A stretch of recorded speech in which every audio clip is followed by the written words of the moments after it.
Leçon 159. Je donne les miracles que j'ai reçus. Nul ne peut donner ce qu'il n'a pas reçu. Donner une chose requiert d'abord que tu l'aies en ta propre possession. Ici, les lois du ciel et du monde s'accordent. Mais ici aussi, elles se séparent. Le monde croit que pour posséder une chose, il faut la garder. Le salut enseigne autre chose. C'est en donnant que tu reconnais que tu as reçu. C'est la preuve que ce que tu as est à toi. Tu comprends que tu es guéri quand tu donnes la guérison. Tu acceptes le pardon comme étant accompli en toi-même quand tu pardonnes. Tu reconnais ton frère comme étant toi-même et ainsi tu perçois que tu es entier. Il n'y a pas de miracle que tu ne puisses donner car tout te sont donnés. Reçois-les maintenant en ouvrant le réservoir de ton esprit où ils sont déposés et offre-les.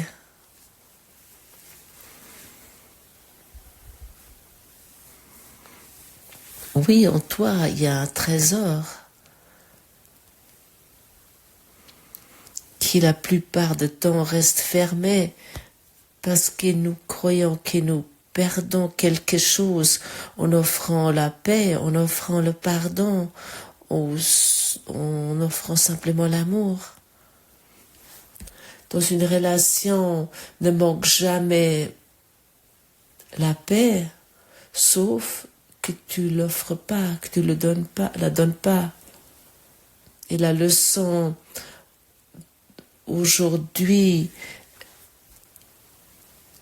est dit, reçois les miracles maintenant en ouvrant ton esprit, en ouvrant le réservoir de ton esprit et que tu les donnes, et tu les offres plus loin.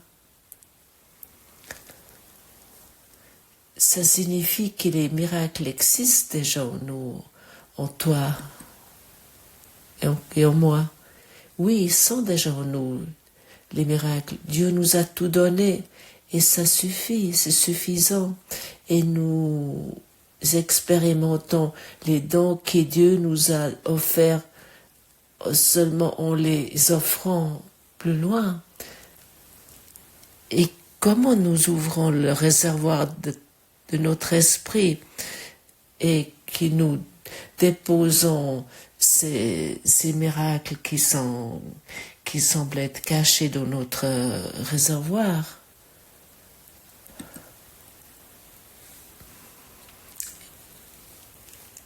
Et la leçon appelle la vision, la véritable vision d'où découlent tous les miracles.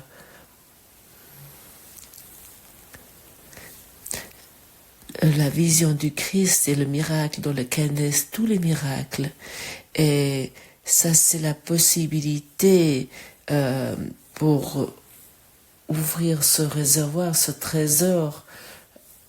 Nous ouvrons le trésor de notre esprit en allant au-delà des illusions et en nous concentrant sur la conscience, sur la présence de vie, sur la véritable perception, nous concentrons sur cela. Et ici, c'est toujours mentionné que tu peux uniquement percevoir la vie. Tu peux maintenant percevoir la présence de vie entière.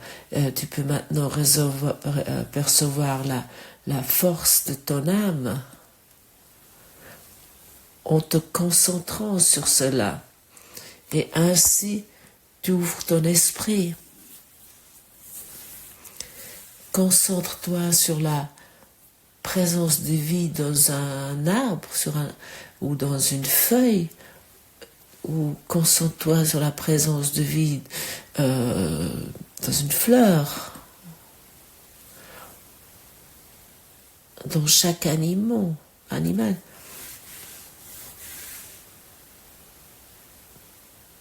Et si tu concentres sur cette présence de vie, à ce moment-là, tu vas également sentir cette force de vie en toi.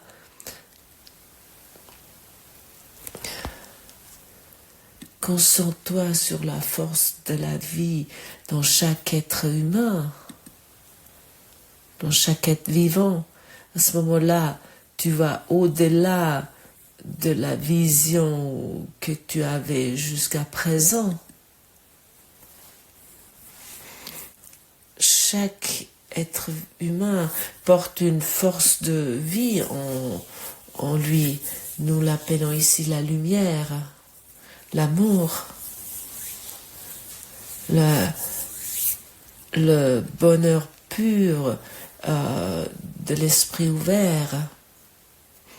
Concentre-toi sur la force de vie en toi. Concentre-toi sur la volonté de vie en toi. Concentre-toi sur la lumière de vie en toi qui se représente avec ton âme, à travers ton âme. Ton âme incarne cela.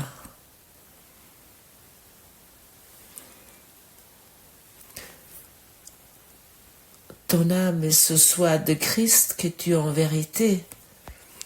Et si tu te concentres sur cela, tu vas l'expérimenter. Et cela dans chaque situation. Et à ce moment-là, dès que tu te concentres sur la force de vie, sur la présence de vie, ton monde, si tu te concentres sur cela, tu donnes des miracles, tu ouvres ton esprit. À ce moment-là, tu ouvres ton réservoir, ton trésor, et c'est sans effort. Et pourquoi tu donnes les miracles ainsi? Parce que tu ne regardes plus sur les détails, parce que tu ne constates plus les différences, parce que tu te reconnais dans chacun et dans tout ce que tu rencontres. Et pour cette raison, le monde et le corps est un outil d'apprentissage pour regarder au-delà, du côté pour reconnaître et constater comment nous jugeons encore et comment nous maintenons encore à la culpabilité et l'attaque, et de l'autre côté pour aller au-delà de cela. Nous avons jusqu'à présent cru à cette idée du corps qui est simplement une illusion. Dans le cours nous est dit, et peut-être utile d'être simplement une fois d'accord sans amener tes propres explications. Ton corps n'a encore jamais existé, encore à aucun moment, pas plus que le monde.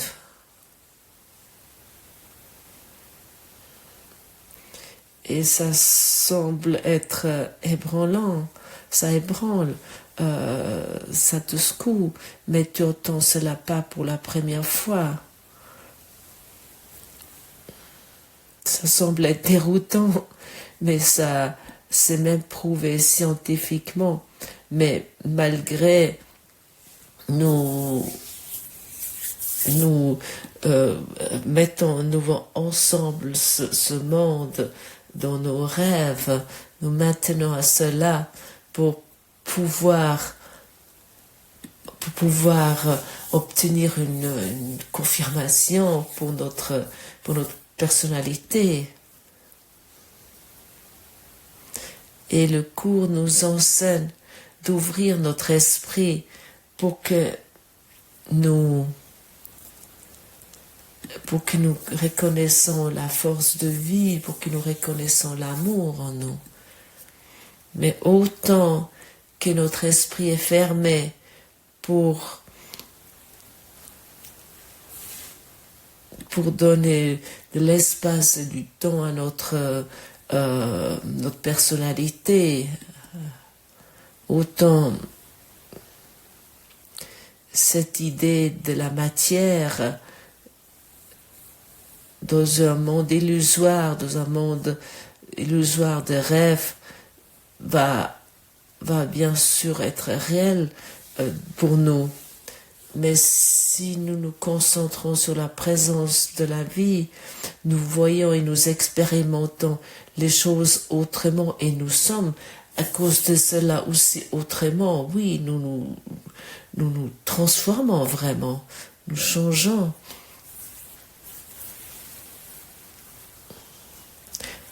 Nous regardons dans le monde des miracles, nous regardons dans le monde de l'unité et de la lumière.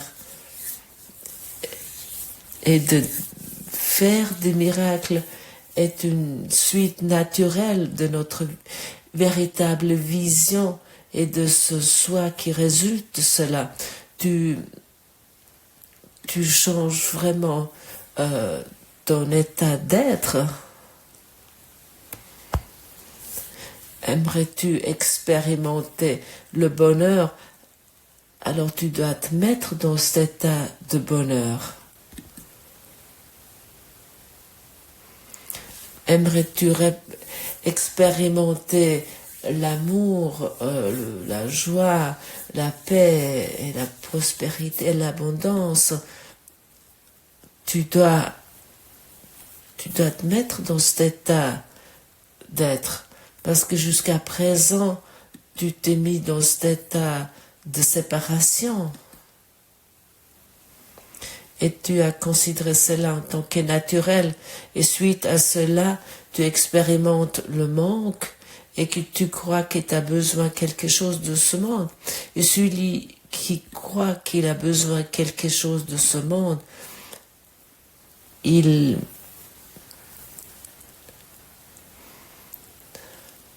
aimerait remplir son trésor, son réservoir, mais qu'il va sans cesse perdre. Il croit qu'en accumulant des choses, il est plus riche, et en donnant de l'attention à des choses, et il aimerait les garder et accumuler pour lui. Il va être en sécurité et heureux, il va tout perdre. Et comme déjà dit, de faire des miracles est une suite naturelle de la vision et finalement de ton état d'être. Et pour cette raison, nous n'avons pas besoin de nous faire des soucis ou de réfléchir comment nous allons faire des miracles. Nous devons simplement pratiquer la véritable vision, et cela nous faisons en nous concentrant sur la présence de vie dans la nature, dans les êtres humains, les êtres vivants. Nous nous concentrons sur cette présence de vie en nous. Toute autre chose va suivre par soi-même, naturellement, et ça c'est le miracle. Et ce n'est pas compliqué, mais c'est totalement facile, hautement facile, mais vraiment très facile. Et autant que nous croyons que c'est compliqué, à ce moment-là, nous allons expérimenter un monde compliqué et le cours semble être très compliqué. Et tu vois, entre-temps déjà avoir reconnu à quel point notre esprit de singe est distrait. et que nous perdons la focalisation et que nous perdons dans des histoires relationnelles et que nous perdons dans le monde parce que nous croyons que là-dedans il y a des problèmes que nous devons résoudre, que nous devons solutionner. Il n'y a pas de problème que tu dois résoudre, que tu dois solutionner. Il n'y a pas de problème que tu peux solutionner non plus. Tu ne peux pas résoudre des problèmes parce que tu les as faits. Et sur le niveau où tu les as faits, il n'y a pas de solution. Pense une fois à un problème ou pense une fois à un conflit relationnel où tu te trouves actuellement. Et imagine-toi que le Saint-Esprit est vraiment chez toi, il est vraiment en toi.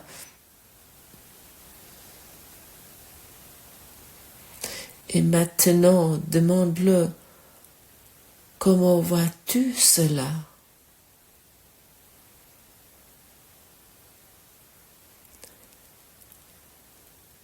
Et c'est certain, il va te répondre tout de suite, ou parfois ça prend un peu de temps. Selon que nous sommes opiniâtres, à quel point nous sommes têtus, il va te répondre avec la rapidité que tu désires. Je dis que si tu es têtu, ça risque de prendre un peu de temps, mais il va te donner une réponse. Et ça signifie, chaque fois que nous demandons au Saint-Esprit, comment vois-tu cela? Ou lorsque nous lui donnons ce thème, nous faisons des miracles. Et les miracles ne sont jamais pour nous seuls. Les miracles sont toujours pour chaque être vivant. Oui, pour l'univers entier. Et l'univers entier va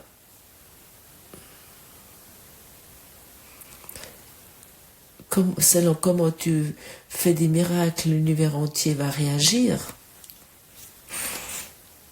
Chaque fois que tu fais un miracle, réagit l'univers entier. Réagit tout ton monde. Et tout va être corrigé, ce qui s'est trouvé dans le chaos, et tout va être corrigé, ce que la souffrance a causé.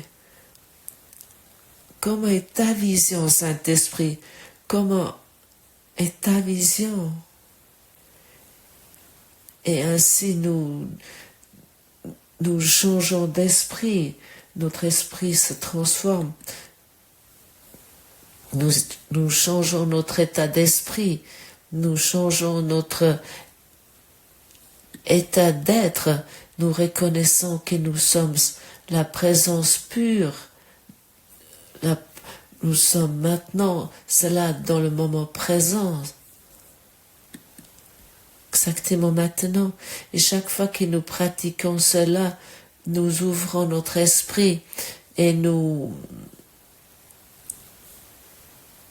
nous déplaçons plus ici en tant que des machines humaines totalement fermées et que nous croyons suite à notre programmation que nous pouvons faire quelque chose. Tu fais quelque chose lorsque tu actionnes quelque chose lorsque tu fais des miracles. Et lorsque tu fais des miracles, tu es co-créateur avec Dieu.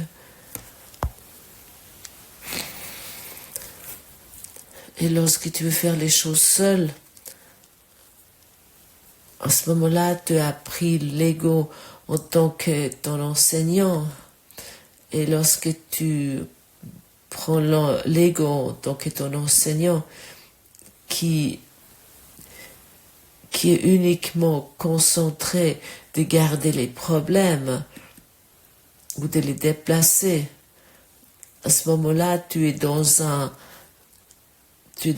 circuit fermé sur soi où il ne semble pas avoir d'issue. Et ici et maintenant, tu reçois la solution. Est-ce que tu peux constater cela? Bien naturellement, tu le constates. Tu sais qu'ici, t'es dit la vérité. Tu sais qu'ici, il y a une solution qui t'est proposée. Et tout ce qui est encore nécessaire maintenant est ta détermination de laquelle nous avons déjà parlé hier. Et ça signifie que nous restons attentifs, que nous pratiquons dans la présence de vie. Et dès que nous faisons cela, nous sommes l'observateur de la situation et plus ceux qui expérimentent la situation. Et bien naturellement, il se peut qu'une situation te préoccupe tellement que tu oublies totalement la leçon et que tu te perds dans cette histoire. Mais tu peux faire ça encore, laisser corriger ça après. Tu peux laisser corriger cela, même ensuite. Et chaque fois que tu laisses corriger cela, tu participes à la guérison de ton esprit. Et chaque fois que ton esprit guérit, ton monde guérit, pour que tu aies indépendance que le monde te montre. Et celui qui est indépendant de son propre monde, il est libre. Et il utilise chaque situation en tant qu'outil d'apprentissage, parce que dans chaque situation est démontré,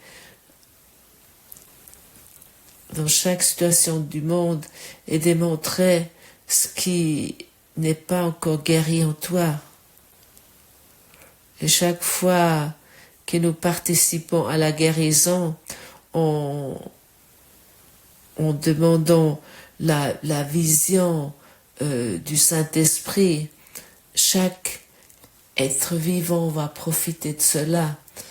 Et tôt ou tard, chaque être vivant va être d'accord avec l'éveil, avec le salut que toi t'offres, avec les miracles que tu donnes aujourd'hui au monde.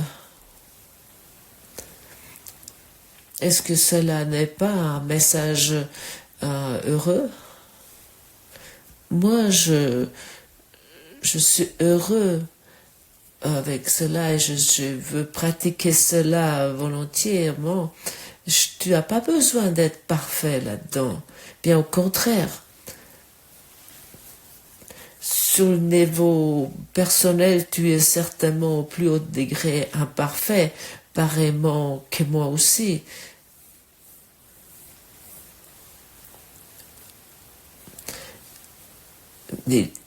Il s'agit de dépasser de ce que nous croyons d'être, de passer au-delà de ce que nous croyons d'être, pour que nous comprenions que cela n'était qu'une illusion avec laquelle que nous nous sommes identifiés. Il y a une formulation dans le livre de texte que je regarde toujours avec étonnement. Je le cite pas ici mot par mot parce que je ne sais pas par cœur, mais il est dit: tu choisis les sentiments que tu as, mais tu peux ne rendre personne responsable pour ce que tu ressens. Tu es responsable pour ce que tu vois. Et tu décides le but que tu veux atteindre. Et tout ce qui t'arrive, ou tout ce qui te semble arriver, tu le demandes. Et tu vas le recevoir comme tu as demandé. Et ainsi, nous pouvons ensemble prendre une autre décision. Qu'est-ce que j'aimerais expérimenter aujourd'hui? Qu'est-ce que j'aimerais vivre aujourd'hui? Quel sentiment devrait être occupé mon esprit? Et quel but j'ai aujourd'hui?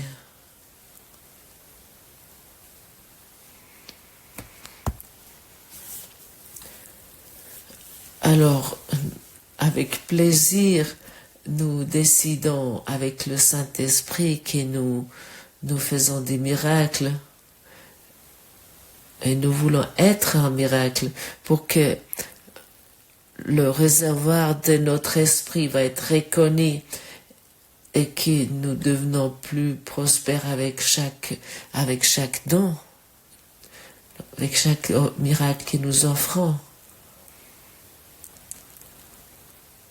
Soyons aujourd'hui des faiseurs de miracles dans cette paix éternelle qui est en nous pour être conscients de cela. C'est une excellente motivation pour commencer la journée. Ne trouves-tu pas aussi? Merci d'avoir écouté et puis à demain.